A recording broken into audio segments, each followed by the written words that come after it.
Para falar mais sobre as superbactérias, recebemos aqui ao vivo no estúdio a infectologista Franciele Gastaldi. Seja bem-vinda novamente ao nosso formativo. Infelizmente, as superbactérias, a tendência é aumentar, né, se os cuidados não melhorarem. Isso, infelizmente, principalmente depois da pandemia do Covid, onde houve um aumento do tempo da internação, a gente teve pacientes internados por vários meses e vários pacientes, e aí por conta, né, das alterações produzidas pela infecção viral, que diminui a imunidade do paciente, acaba que esses pacientes eles tiveram várias infecções ao longo da internação, usaram antibiótico por muito tempo, e aí essa pressão, esse uso constante do antibiótico acaba que pode selecionar cepas de bactérias que são resistentes a diversas opções de tratamento. E aí surge, assim, as bactérias superresistentes. E qual é o tempo de vida dessas bactérias? Tem? A gente pode dizer assim?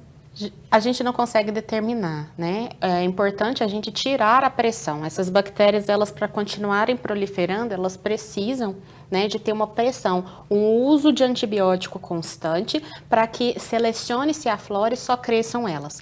Então, quando o paciente ele melhora, ele sai do hospital e é importante os processos de deshospitalização, desde que sejam seguros, esse paciente ele vai para o domicílio, ele se recupera e aí a gente considera que em torno de uns 6 meses essa bactéria ela já não tem capacidade de proliferar de maneira adequada no organismo. E aí as bactérias que a gente tem no nosso próprio organismo normais, as bactérias que têm contato com um ambiente domiciliar que está na sua casa, ela também suprime o crescimento dessas bactérias resistentes. Então, depois de 6 meses, que é um tempo que os estudos demonstram, a gente tem uma maior segurança de falar que esse paciente ele já não tem essa bactéria mais, ou ela não vai ser tão importante se porventura o paciente tiver algum outro processo e precisar de usar antibiótico. Por isso que a gente fala que o risco da pessoa continuar internada é mais alto. Isso. No hospital. O hospital ele é um ambiente contaminado, né? Então, pelo uso de produtos, pela quantidade de uso de antibióticos, pelos próprios pacientes que permanecem lá, é um ambiente onde essas bactérias elas estão em maior quantidade. Então, é muito importante a internação ser o mais curto possível, desde que o paciente tenha segurança de ficar em casa. E aí, assim que surgiu também os processos de deshospitalização, atendimento domiciliar, foi por conta disso. Você tira um pouco a pressão do risco dessas infecções hospitalares e transporta o paciente para receber os tratamentos em casa para a gente tentar reduzir essa taxa. Então, é muito importante isso. O uso desenfreado, né, não é usar o antibiótico quando precisa. Quando precisa, o paciente ele deve ser tratado, mas a gente racionalizar o uso, é usar quando precisa e saber diferenciar, por exemplo, colonização de infecção. O paciente ele pode ter uma bactéria na urina, né, na secreção traqueal, o paciente que usa traqueostomia, né, em ferida, ele pode ter, por exemplo, uma bactéria que está lá, vivendo sem causar nenhum problema, né, e isso não tem indicação de usar antibiótico, a bactéria está quietinha naquele ambiente, você tem que melhorar a condição do paciente. Ou seja, se ele usa sonda, não precisar de usar mais. Se ele usa traco, trocar traco ou fazer com que o paciente reabilite, não precise dar traco mais. Fechar a ferida. Nessas condições, o paciente ele não sente nada, não é indicado o uso do antibiótico. Porque se ela está lá quietinha, ela não vai morrer. Ela vai ficar com o paciente e ela vai acostumar com o antibiótico que você der. E aí sim você vai estar estimulando o crescimento de superbactérias. É utilizar somente se o paciente ele tem infecção. A ferida está com pus, a ferida está com sinal que a gente chama de flogístico, está com dor, está inchado, realmente isso é infecção, o paciente vai tratar. Se ele está com uma pneumonia, eu vou tratar, né? Então é saber diferenciar. Vários pacientes, eles possuem bactérias nos exames de rotina. Pediu um exame de rotina, o médico pediu um EAS, né, que é o exame de urina,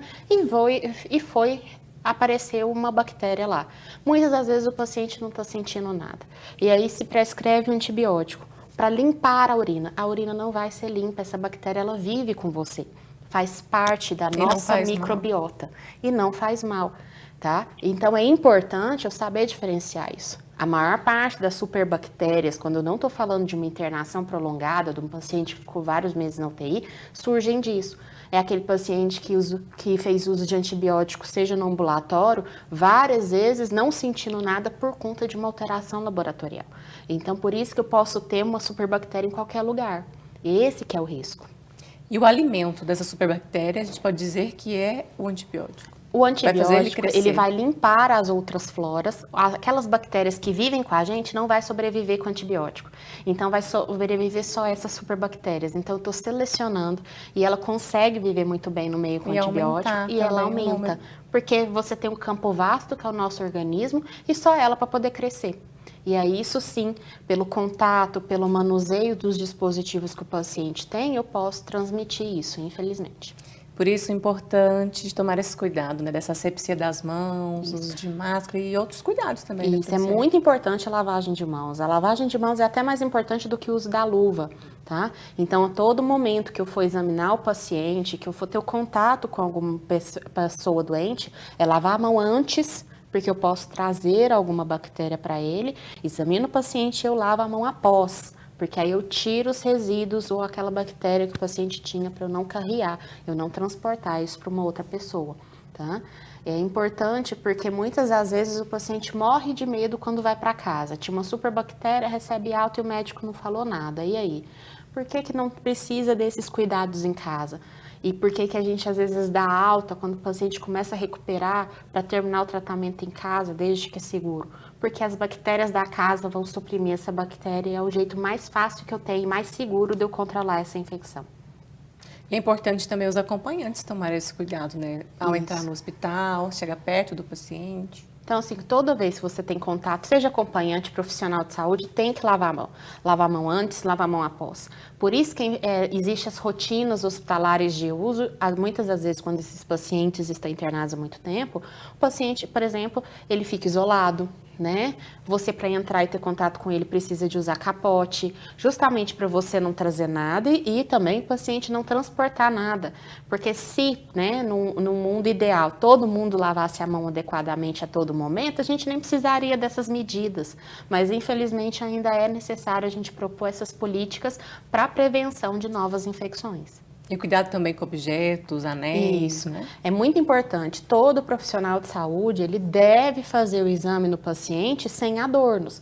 Então, por exemplo, a aliança que eu uso é fora do ambiente, né? O anel, o brinco, o colar, porque por mais que eu faça asepsia, eu faça a limpeza adequada das mãos, a bactéria ela vai ficar nesses utensílios. Então, é muito importante. Isso também é uma medida de prevenção, porque se eu lavo a mão e eu continuo com o anel, a bactéria ela vai continuar nesse anel e é suficiente para eu fazer a transmissão para um outro paciente. Cabelos também é Cabelo importante. sempre deve ficar preso em ambiente hospitalar ou ambiente que você tenha contato com o paciente, né? É a política de adorno zero que é demonstrada. É o cabelo preso para mostrar higiene e adequação e sem adornos para eu não ter risco de transmitir nada para os outros pacientes. É isso, porque às vezes um paciente vai com uma doença simples para o hospital e acaba pegando uma doença mais séria, uma contaminação. Isso, muitas das vezes, infelizmente, né, o que a gente fala assim, o paciente morreu de choque séptico, né, que é a infecção grave, né, que deu falência de múltiplos órgãos.